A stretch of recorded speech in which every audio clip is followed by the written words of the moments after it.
성경, 제가 가지고 있는 성경으로는 121쪽의 말씀입니다. 25절 말씀부터 32절 말씀까지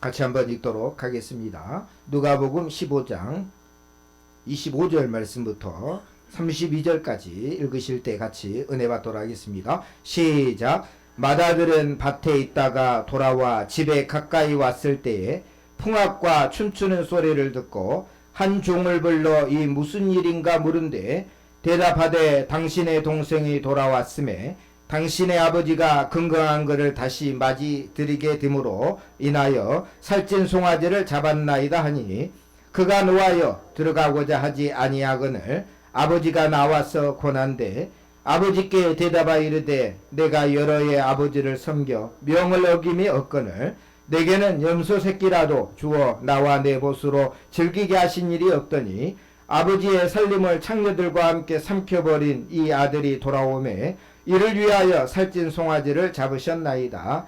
아버지가 이르되 예 너는 항상 나와 함께 있으니 내 것이 다 내 것이로되 이 내 동생은 죽었다가 살아났으며 내가 잃었다가 얻었기로 우리가 즐거워하고 기뻐하는 것이 마땅하다 하니라. 아멘. 오늘도 하나님 말씀에 큰 은혜 받고 돌아가시기를 주의 이름으로 축복합니다. 오늘은 우리가 잘 아는 예수님께서 말씀하신 비유 가운데 탕자의 비유입니다. 보통 탕자는 누구를 얘기합니까? 둘째 아들을 얘기하죠. 그러다 보니까 사실 둘째 아들은 귀가 많이 간지러울 겁니다. 왜? 사람들이 다 그를 탕자라고 하니까. 근데 오늘은 맏아들에 대해서 한번 생각해보는 시간 갖도록 하겠습니다. 물론 같이 연결된 거예요. 둘째 아들 때문에 맏아들을 우리가 오늘 배우게 되니까. 그래서 오늘 맏아들을 통해서 이게 얼마나 중요한지. 여러분 오해라는 거 우리가 살다가 오해 많이 하잖아요. 오해도 많이 하잖아요. 이 오해가 왜 중요하냐면 옛날에 저는 늘 이 말씀하면서 했던 이제 그 예화가 뭐냐 하면 그 알버트 까뮤라고 하는 사람이 오해라고 하는 이제 소설을 썼죠. 뭐 노벨 문학상도 받고 그랬기 때문에. 그래서 맨날 이 얘기만 한다고. 근데 이와 같은 애화를 제가 생각하면서 가장 좋은 애화라고 생각을 해서 늘 얘기를 합니다. 예, 까뮤의 오해라고 하는 소설에는 이제 오빠도 등장하고 있고 동생도 등장하고 있고 엄마도 등장합니다. 근데 너무 가난해 가지고 살기가 힘들어서 오빠가 이제 집을 나가요. 집을 오빠도 나가니까 이제 그 동생이었던 마르다, 이름이 마르타예요. 근데 마르다에 성경이 나오면 마르다하고 엄마가 살아야 되잖아요. 그래서 자기 집을 여인숙처럼 만들어서 삽니다. 근데 떠나고 싶어도 오빠가 돌아올 것 같아 가지고 떠날 수가 없는 거예요. 이게 소설 속에 그 얘기가 나옵니다. 그래 가지고 이제 투숙객들을 받아요. 자기 집에다가 받으면 이제 수면제를 먹여 가지고 지갑도 뺏고 죽여 가지고 강물에다 던지는 일을, 악한 일을 한 거죠. 그러다가 20년이 흐릅니다. 20년이 흘러요. 근데 20년 전에 이제 그 가출을 했던 오빠가 성공을 한 거예요. 그래 가정도 가지고. 그래서 그때 내가 어머니랑 동생을 버리고 내가 가출을 했는데 내가 다시 돌아가야 되겠다. 어떻게 사는가. 그래가지고 옷도 멀쩡하게 좋은 옷을 입고 성공을 했으니까 얼마나 자랑도 하고 싶겠어요. 내가 성공해서 돌아왔다고. 그래가지고 옷도 멀쩡하게 입고 돈 많은 신사처럼 해가지고 가갔더니 그 어머니의 집이 여인숙을 하고 있는 거예요. 그래서 어머니가 어떻게 사나 궁금해가지고 다른 이름을 가지고 이제 등록을 한 거예요. 다른 이름으로 등록을 해가지고 했는데 그 엄마하고 그 동생은 늘 하던 일이 뭡니까? 돈 많은 투숙객들이 오면 수면제를 먹이고 그리고 죽이는 거잖아요. 근데 보니까 오늘은 너무 돈 많은 사람이 자기 이 허름한 여인숙이 찾아온 거예요. 그래가지고 똑같이 행동합니다. 그 전에 했던 행동처럼 수면제를 타가지고 그 사람을 잠들게 만든 다음에 죽여가지고 강물에다가 버려요. 그리고 지갑을 찾아봤어요. 지갑을 찾아봤는데 어디서 많이 듣던 이름이 등장해요. 자기 아들인 거예요. 자기 오빠인 거예요. 그걸 몰라본 거예요. 그리고 죽이고 난 다음에 나중에 이제 그 오빠의 아내가 찾아온 거예요. 아니 오빠가 자기 집 찾아온다고 그래갖고 왔는데 안 들어오니까 했더니 오해다고 하면서 내가 오해했다고 하면서 얘기를 하고 결말을 짓게 됩니다. 안 좋은 결말로 짓게 되죠. 그게 오해의 모습이에요. 근데 아이고 뭐 소설책이니까 뭐 별거 아닌 것 같잖아요. 2023년 3월 달에 무슨 일이 있었냐면 20대 어떤 대학생이 남자친구하고 이제 헤어지고 자기는 대학교 기숙사로 이제 택시를 타고 갑니다. 택시를 타고 가요. 근데 자꾸 기사가 이상한 방향으로 가는 거예요. 자기는 늘 택시를 타고 자기 기숙사로 들어가는 걸 아니까 길을 알잖아요. 근데 앞에 있는 택시 기사가 자꾸 반대 방향으로 가는 거예요. 야, 이 큰일 났다 이제. 이 납치한 거 아니냐? 생각을 하고 갑자기 저기 뭐냐 지금 갑니까? 대학교 갑니까? 그랬더니 그 기사가 아예 가고 있습니다라고 하면서 대답을 하더래요. 오히려 거기서 이제 크게 오해를 해가지고 그 달려가는 차에서 문을 열고 뛰어내린 거예요. 그랬더니 뒤에 차가 와가지고 부딪혀 실제 죽었어요. 근데 이유를 알고 봤어요. 이유를 알고 봤더니 이 대학생이 오해를 한 거예요. 남자친구가 어느 대학교 기숙사 어느 대학교로 가라고 얘기를 해줬는데 그 대학교가 다른 대학교에 있다는 거예요. 다른 대학. 그러니까 기사 입장으로는 그 남자친구 얘기만 듣고 지금 가고 있는 거고 이 여학생은 자기는 왜 내가 가야 될 대학교로 안 가고 다른 데로 가느냐 오해를 한 거예요. 말 한마디만 했으면 돼요. 아, 무슨 대학교 가는 건 맞죠? 라고 했으면 확실히 오게 할 텐데 스스로 혼자서 오해를 한 거예요. 이 기사가 여태까지 얘기로만 듣던 나쁜 얘기로만 듣고 있었던 나쁜 기사가 아닌가 라고 생각하게 가지고 문 덜컹 걷고 도망을 가려고 했다가 결국은 사망에 이르는 사건이거든요. 그게 오늘날 그 오해한 거예요. 물어보면 되는데 그거 너무 어렵잖아요. 근데 여러분 신앙생활에도 이게 굉장히 많은 거예요. 오늘 성경이 보면 둘째 아들이 탕자 맞아요. 아버지한테 유산 달라고 그래가지고 그 돈 가지고 멀리 외국 나가가지고 허랑방탕하게 쓰다가 돈 다 떨어지니까 거기서 주연나무 열매 먹으면서 돼지 키우다가 가만히 생각하니까 아버지 집에는 풍족들도 그 품꾼들도 나보다 훨씬 잘 먹고 있거든요. 차라리 내가 아들로서가 아니라 거의 일하러 가야 되겠다고 생각하고 아버지 집으로 돌아가요. 그러니까 이 탕자가 둘째 아들이 탕자가 맞아요. 틀린 건 아니에요. 근데 오늘 이제 말씀은 뭐냐면 맏아들이잖아요. 이게 맏아들은 이제 아버지가 둘째 아들과 함께 이제 잔치를 벌이고 살찐 송아지도 잡고 죽었다가 살아났다 하면서 얼마나 기뻐하고 좋아합니까? 근데 옆에서 듣고 있다가 갑자기 밭에서 일하다가 와가지고 보니까 중들한테 물어봐요. 뭔 일이냐고 왜 이렇게 집에서 소리가 나냐 그랬더니 이리 해서 둘째 아들이 건강하게 돌아왔다고 하면서 이제 아버지가 잔치를 벌였다고 하니까 이 아들이 화가 난 거예요. 갑자기 화가 나가지고. 근데 왜 그랬을까? 왜 맏아들은 그때 화가 났을까? 그걸 우리가 한번 점검해. 근데 오늘날 우리 한국교회는 지금 둘째 아들에게 가까워진 게 아니고 맏아들에게 가까워진 거예요. 가만히 생각해요. 저와 여러분 몇십 년 됐잖아요. 이제 교회에 나와서 이제 예수님을 믿고 처음 초신자들이 별로 없어요. 한국교회가. 교회에 처음 나오는 사람들이 없어요. 다들 수평이동이에요. 이사를 가서 가까운 교회를 가든지 그렇게 해가지고 다들 신앙생활을 하게 되는데 이제 예수 믿는 사람이 없잖아요. 그러다 보니까 이 맏아들과 같은 경우가 너무 많아지는 거예요. 그래서 오늘은 이 맏아들에 대해서 한번 제가 설명할 때 같이 은혜 받고 이런 부분이 있다면 우리가 하나님 앞에 맡기고 다시 하나님 앞에 가까이 가시기를 주의 이름으로 축복합니다. 맏아들이 그럼 어떤 문제를 가졌기 때문에 아버지 앞에서 이렇게 분노하고 화를 냈을까? 아까도 얘기했잖아. 뭐라는 거예요? 오해라는 거예요. 오해. 첫 번째 오해가 뭐냐? 오늘 성경 말씀을 보면 12절에 이런 말씀이 있어요. 12절 같이 한번 읽지는 않았으니까 같이 읽겠습니다. 시작. 그 둘째가 아버지에게 말하되 아버지의 재산 중에서 내게 돌아갈 분깃을 내게 주소서 하는지라 아버지가 그 살림을 각각 나눠 주었더니라고 그랬어요. 여기 성경 말씀을 보면 분명하게 각각 나눠 주었다 그랬잖아요. 오히려 둘째 때문에 재산이 빨리 뭐가 된 겁니까? 분할이 된 거예요. 그쵸? 그러면 뭐예요? 둘째가 가지고 있는 재산은 다 가져갔잖아요. 그러면 큰아들에게 다 재산이 넘어가는 거잖아요. 각각 분할해 줬으니까. 근데 이 맏아들 입장에서는 아직까지도 분할이 안 됐다라고 오해를 한 거예요. 둘째 아들 때문에 분명히 아버지는 각기 재산을 나눠줬거든요. 그 말씀이 뭐냐면 오늘 31절에 아버지가 이렇게 얘기합니다. 화가 막 나 있으니까 아버지가 너는 항상 나와 함께 있으니 내 것이 다 내 것이로 돼. 뭐예요? 내가 가지고 있는 게 다 누구 거라는 거예요? 맏아들 거라는 거예요. 이미 뭐 있다는 거예요? 아버지는 이미 줬다는 거예요. 그쵸? 아버지는 이미 줬어요. 근데 이 맏아들 입장에서는 아직 못 받았다고 생각한 거예요. 아버지가 살아계시니까 아버지가 죽어야 그 유산이 내게 된다고 생각한 거거든요. 물론 보통은 그러잖아요. 근데 이미 뭐 있어요? 아버지는 둘째 아들한테 재산을 나눠줄 때 이미 뭐예요? 맏아들한테도 재산을 다 준 거예요. 그러면 이제 맏아들이 밭에서 경작할 때 누구 거를 경작하는 겁니까? 아버지 걸 경작하는 게 아니고 내 것을 경작하는 게 되는 거죠. 그거를 못 누리는 거예요. 내 것이라고 생각을 못 하니까. 아버지가 살아계시니까 여전히 아버지 거니까 나는 뭐예요? 아버지의 밭을 경작하고 있다고 생각하니까 뭐예요? 즐겁지 않는 거예요. 우리가 신앙생활 할 때도 그런 오해들이 꽤 많이 있습니다.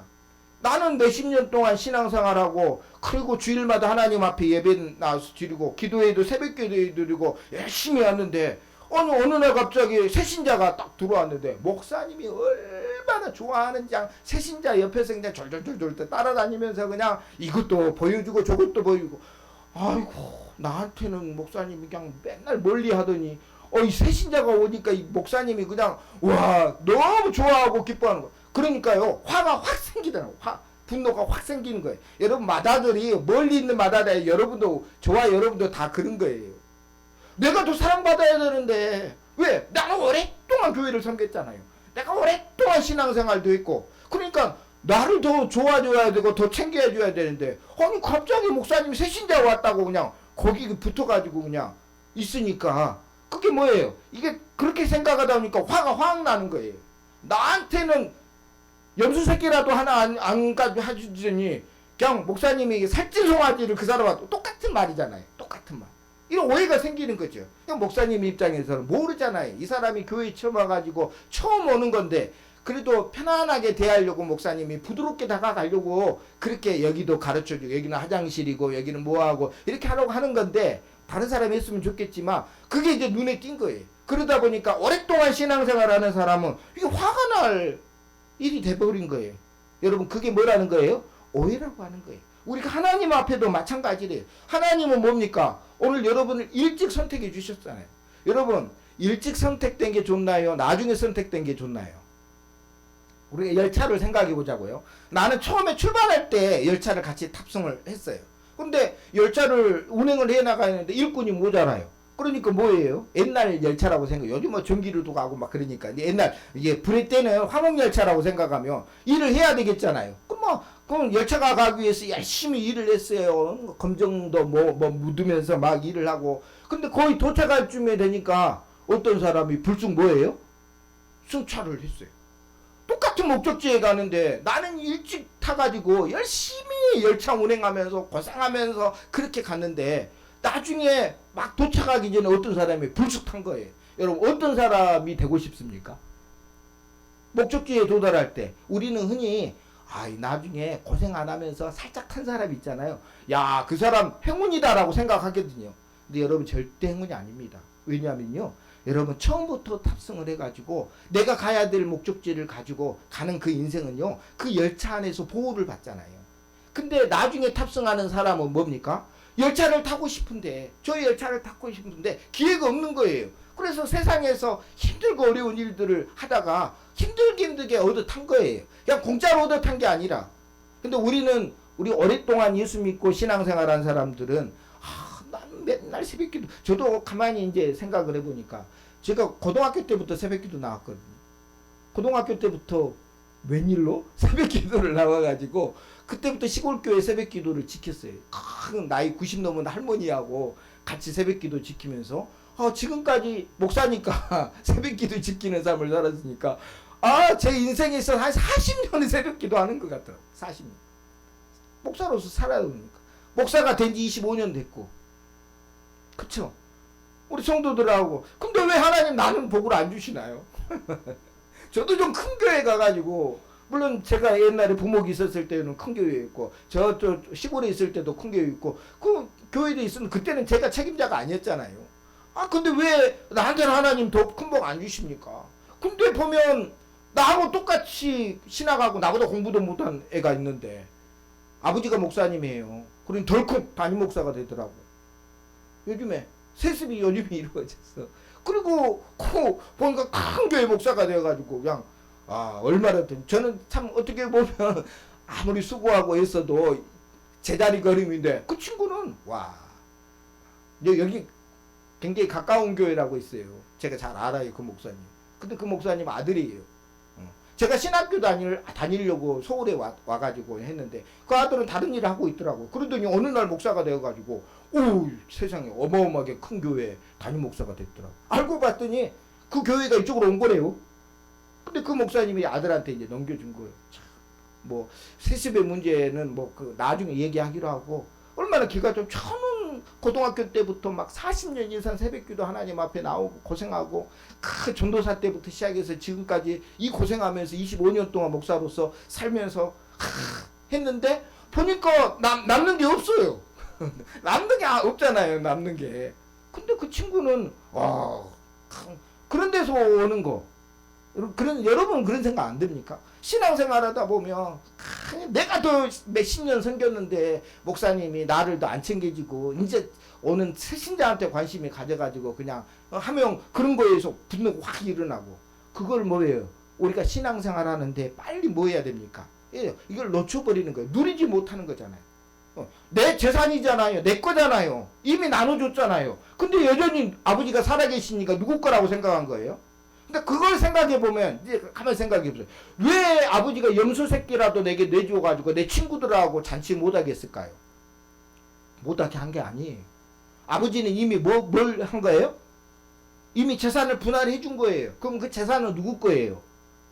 아들 거잖아요. 그쵸? 아들 거잖아요. 근데 아들 건데 아버지가 함부로 염소 새끼 갖고 가서 네가 잘 먹어라. 그러면 뭐예요? 그 월권이 되는 거예요. 월권이. 그렇죠? 이미 재산을 나누니 이미 아들 건데 아들이 허락을 받아야 되잖아요. 사실은. 그러니까 이 아들 입장에서는 아버지가 내게 줘야 되는데 줄 필요가 없는 거예요. 왜? 아버지는 이미 뭐 했다는 거예요? 줬어요. 근데 그걸 뭐예요? 누리지를 못하는 거예요.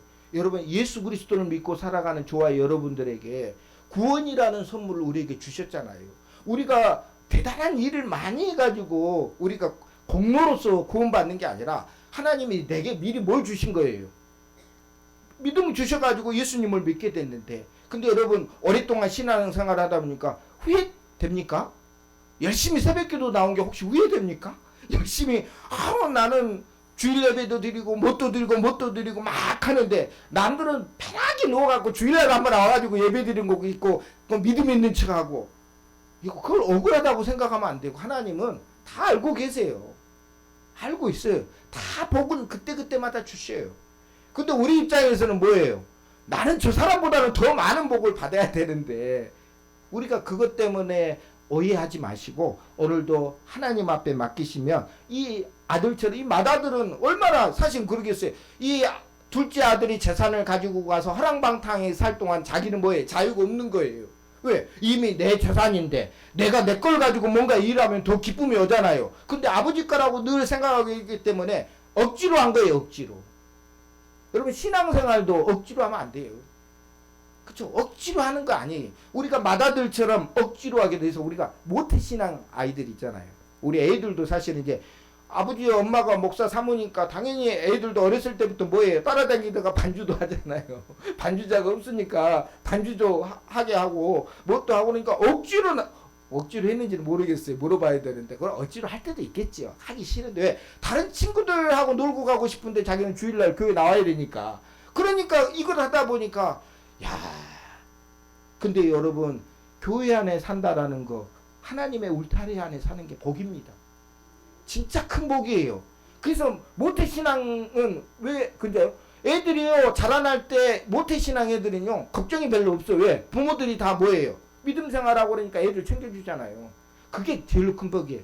우리 애가 어디 가가지고 이제 수련회 같은 대학교 들어가가지고 수련회도 참석하고 다른 애들 얘기를 듣잖아요. 아버지 어머니가 신앙생활 안 하는 데서 교회 다니는 애들 얘기를 그때 듣는 거예요. 모르고.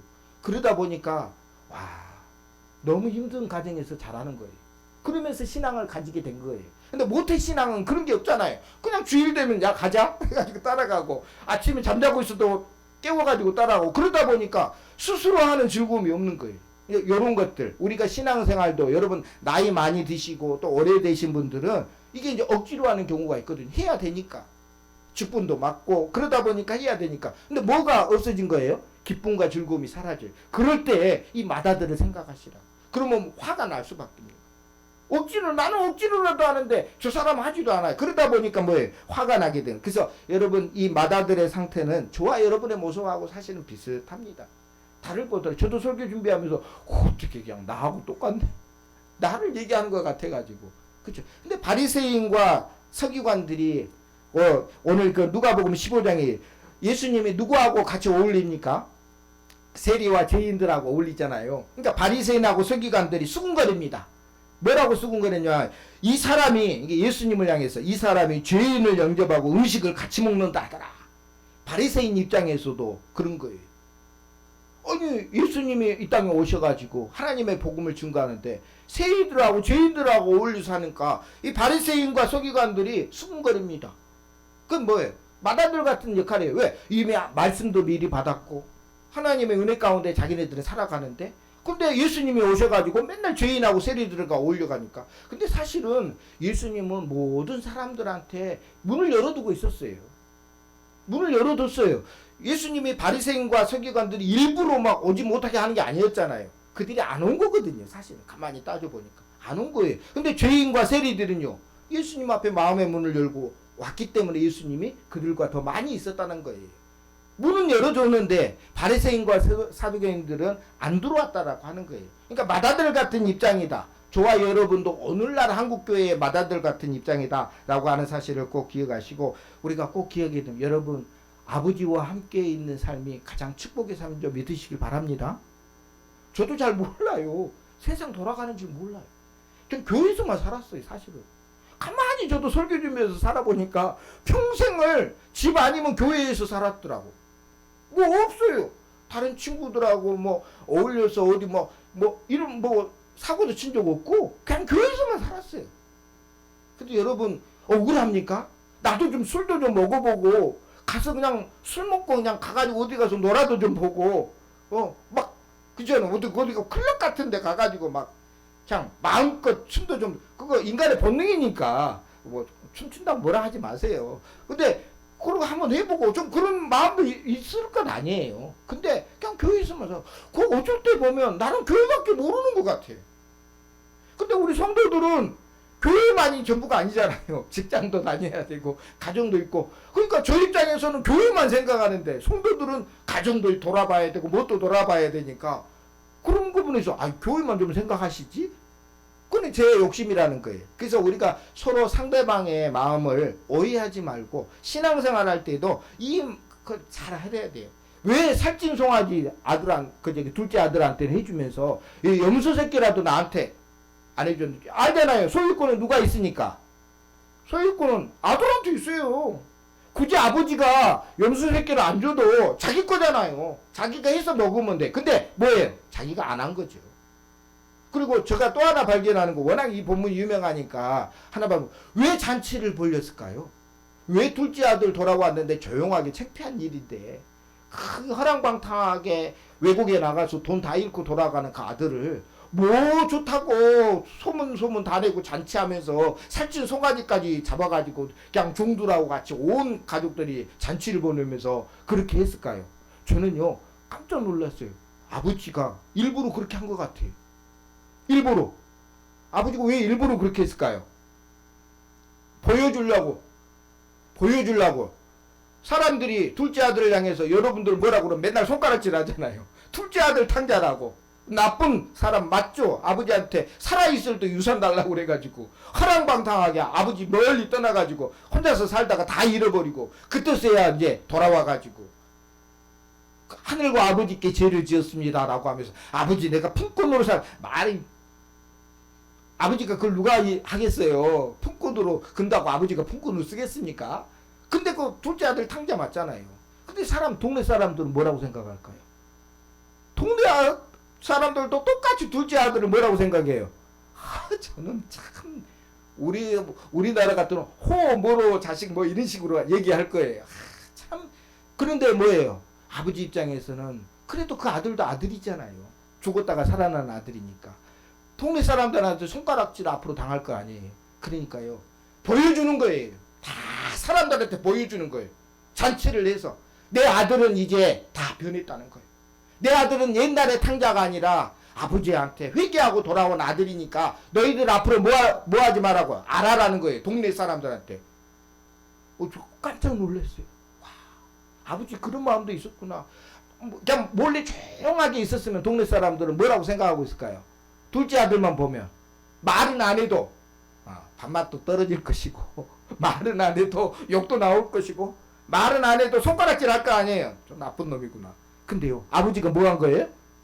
동네방네 해가지고 잔치를 벌리고, 아니 저 집 뭔 잔치를 둘째 아들이 그렇게 사고치고 아버지 그렇게 힘들게 하더니 돌아왔대. 회개하고 돌아왔대. 소문이 다 난 거예요. 그러면 이제 둘째 아들이 어디 다니면 뭐예요? 그래 회개하고 아버지 옆에 돌아왔구나. 동네방네 소문이 났을 거 아니에요. 그것도 얻어된 거라고 생각해. 아버지 입장에서는 그쵸? 내 아들이 살아 돌아왔다는 것을 앞으로 뭐 하지 말라고, 무시하지 말라고. 여러분 왜 교회로 여러분들이 인도했을까요? 거기 똑같은 거예요. 하나님은 왜 교회를 우리한테 매일 다니라고 그랬을까요? 보여주는 거예요. 믿지 않는 영들한테, 악한 영들한테, 세상에 예수님을 안 믿는 사람한테 내 아들은 교회 다니면서 예수 믿었다라는 거.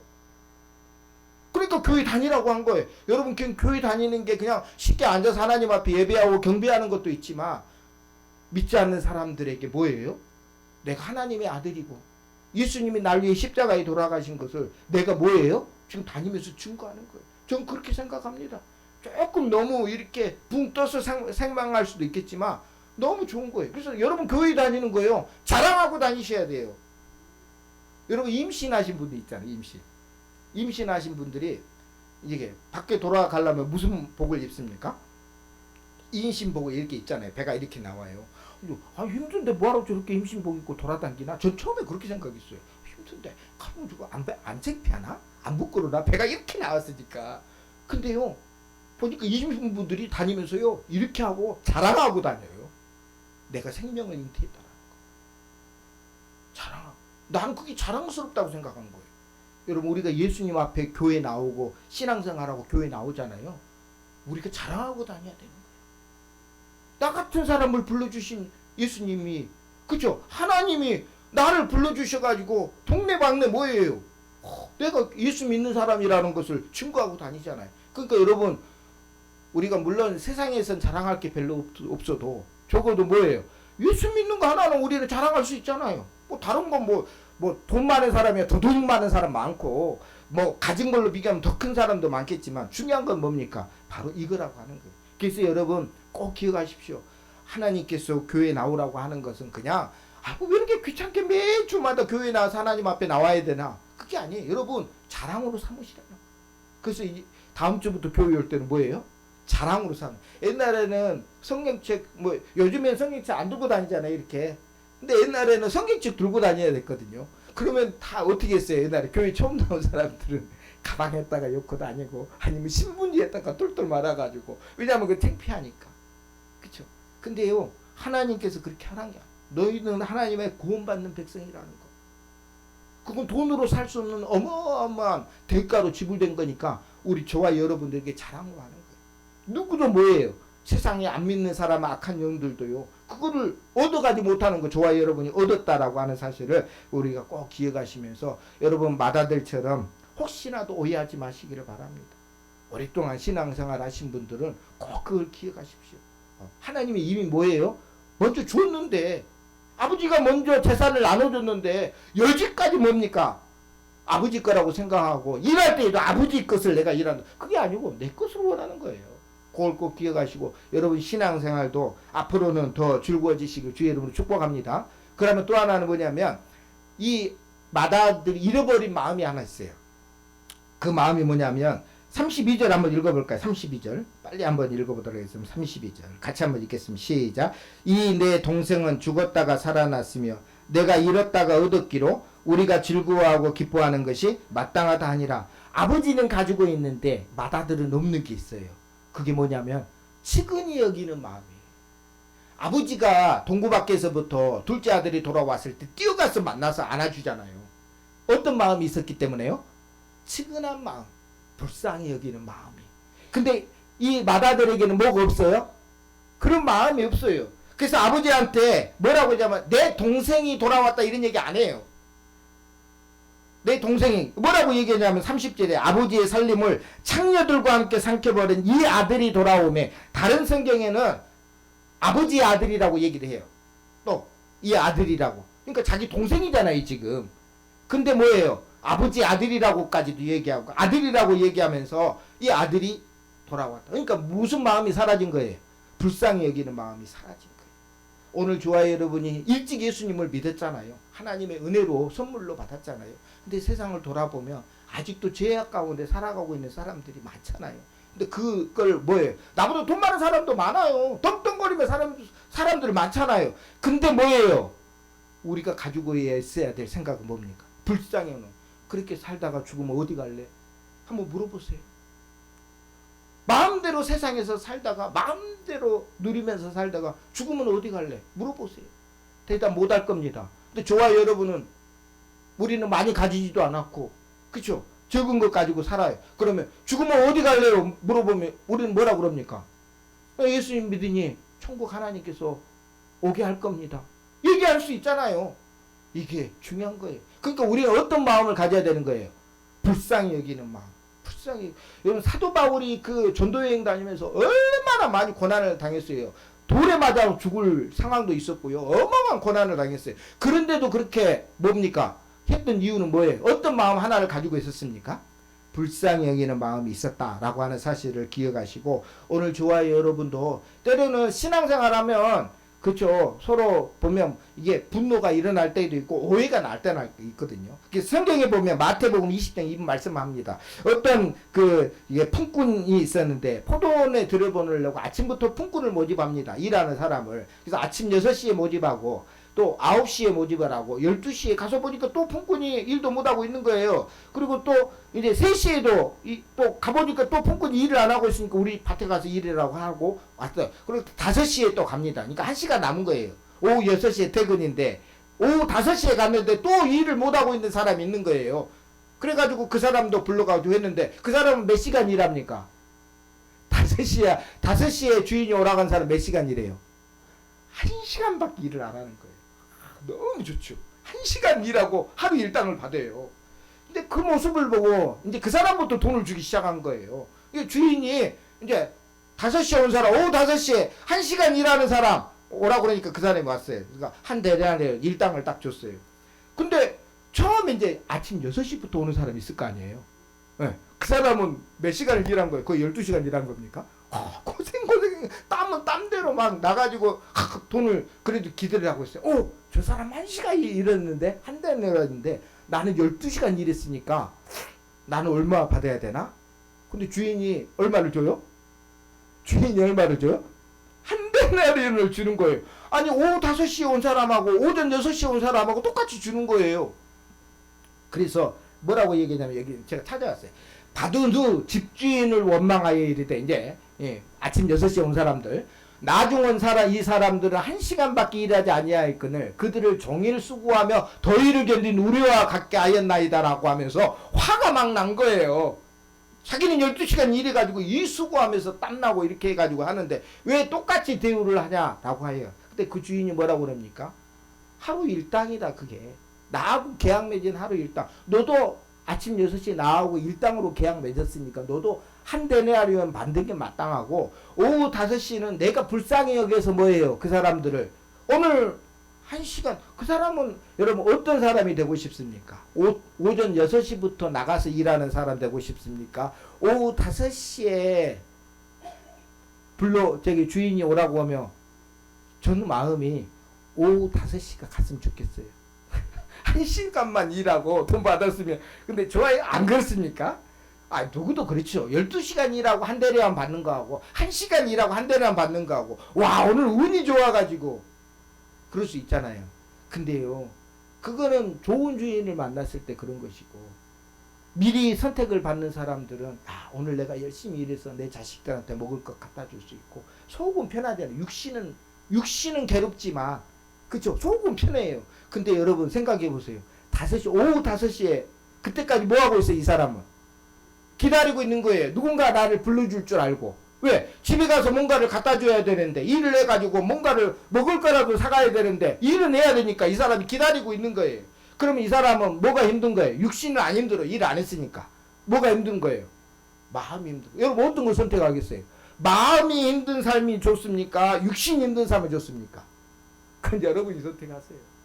그건 여러분이 저는 육신이 조금 힘들어도 일찍 선택받고 하나님 앞에서 같이 살았으면 좋겠어요. 일찍이 열차에 타가지고 걱정 없이 이 열차 타고 가면 목적지에 가잖아요. 근데 열차를 운행하려면 뭐 땔감도 가져와야 되고 뭐 불도 태워야 되고 그러니까 수고하고 땀이 일어나도 일찍 하나님이 불러주셔가지고 했으니까 난 속편하고 좋은 거예요. 근데 여러분 내가 과연 구원받을 수 있을까? 내가 과연 천국 갈 수 있을까? 그러다가 뭐예요? 마지막에 구원받는 사람 되고 싶지는 않습니다. 여러분 맏아들 같은 경우는 뭡니까? 그걸 제대로 누리지 못했다는 거예요. 그래서 한국교회가 이 맏아들이 많이 돼가지고 오래됐다는 거예요. 신앙생활이. 그래서 여러분 혹시라도 새신자들이 들어왔을 때 여러분이 가까이 불쌍히 여기는 마음으로 같이 대하시고 그렇게 해주신다면 오해가 되면요 신앙생활이 즐겁지 않거든요. 이 맏아들은 일을 해도 기쁘질 않잖아요. 근데 밭에 나가서 자기가 이제 내 재산인데 둘째 아들 때문에 내가 재산을 아버지한테 빨리 받았잖아요. 그럼 누구한테 감사해야 돼요? 사실 가만히 따져보면 둘째 아들한테 고맙다고 해야 돼요. 왜? 둘째 아들이 그냥 뭐요 아버지한테 요구해가지고 유산을 빨리 달라고 그랬으니까 그 덕에 누가 받은 거예요? 자기도 받았잖아요. 오히려 감사할 것도 생겼는데 오히려 이 맏아들의 그 모습을 보면서 우리가 누려야 될 축복이 지금 있습니다. 하나님 앞에서. 그래서 이 말씀을 꼭 기억하시고 혹시라도 오해들이 생길 때는 이 말씀을 꼭 생각해 보세요. 내가 화가 나고 분노가 일어나고 힘들 때 오늘 이 말씀을 생각하셔가지고 하나님이 나를 먼저 생각해 주신 거잖아요. 그쵸? 나를 먼저 택하여 주신 거잖아요. 그것도 뭐예요? 엄청난 일인데 우리는 가만히 나보다 고생 안 하고 복은 더 많이 받네? 아니, 하나님은 다 알고 계십니다. 그걸 꼭 기억하시고 혹시라도 우리가 신앙생활은 주님 오실 때 거기 천국 가는 그 길까지 우리는 가야 되잖아요. 그래서 이 말씀을 꼭 기억하시고 혹시라도 맏아들처럼 되지 않도록 우리가 하나님 앞에 물론 우리도 다 탕자의 모습이 있어요. 우리도 다 타락해서 하나님 앞에 돌아왔잖아요. 그리고 나서 오랜 시간을 신앙생활을 하다 보니까 맏아들처럼 돼버린 거예요. 그래서 이런 마음도 결국은 우리가 신앙생활 하는데 좋은 마음이 아니기 때문에 이 말씀을 꼭 기억하시고 여러분 늘 불쌍히 여기는 마음을 가지세요. 측은히 여기는 마음을 가지세요. 지금도 세상에 죽어가는 영혼들을 위해서 여러분 나보다 잘 살고 그렇다고 해서 그게 중요한 게 아니라 지옥 가야 될 백성이라고 생각한다면 오늘도 측은히 여기는 마음 가지고 하나님 앞에 나오셔서 그래서 여기 보면 불평하지 마세요. 우리가 받아야 될 건 하나님은 반드시 주시잖아요. 그걸 꼭 기억하시고 오늘도 하나님 앞에 영광 돌리는 저와 여러분 되시기를 축복합니다. 오늘은 우리 탕자처럼 방황할 때